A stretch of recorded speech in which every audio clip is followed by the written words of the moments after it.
So Carolina, Ignacio, considering everything we've just discussed about the context today in Argentina, what advice would you give to somebody, either a new compliance officer who has just been hired to design a compliance program for a company in Argentina, or an existing employee who previously had prior responsibilities and has now been asked to develop a compliance program?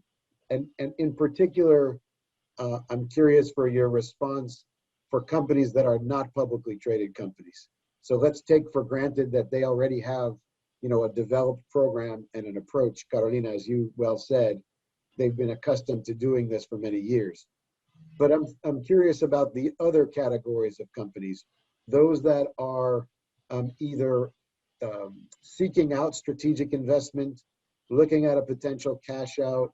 They're in a late stage of thinking about an IPO, but they have not yet put in place a compliance program. What advice would you tell them? Where should they begin? And how should they think about designing the program in Argentina? I would say that they need to be realistic. They need to be very good advocates for compliance. They need to show the advantages of compliance.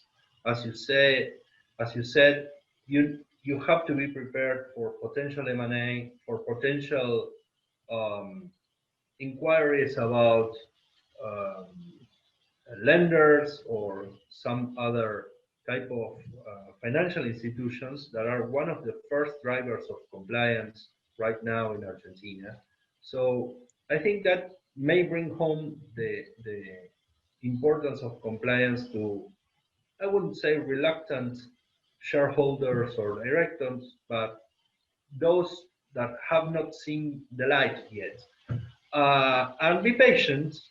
Yeah, I would add to that what I'll do in order to, people be less reluctant is try to start or show them that they are already complying at some point. Like I would say, listen, we need, you just have opened a bank account last week, next month. We need to open one next month. Okay, this is what the bank will require. Okay, that's a very good starting point for compliance. So if you're doing that, why don't we just create a process? Because, right now a bank, from the banking system, most of the complying or a lot of the complying requirements is, are triggered by the banking system. And there's no company that can operate without, a couple of bank accounts. So if I were someone new hired as a compliance officer, I would start by asking, okay, do you have bank accounts? Are you trying to open one? Okay, let's see what the requirements are. So I would, start a process from there. I would, of course, try to understand the scope of the industry where the operations take place. So I would start trying to, trigger all these questions like, okay, you're a real estate company. Okay, your activity is based on permits. Okay, how do you deal with those permits? So you operate a shopping mall. You are in the oil industry. Like start asking, these questions that I'm sure, when the responses come, everybody will start remembering, yes, we have to fill in this, or we have to provide that to this authority.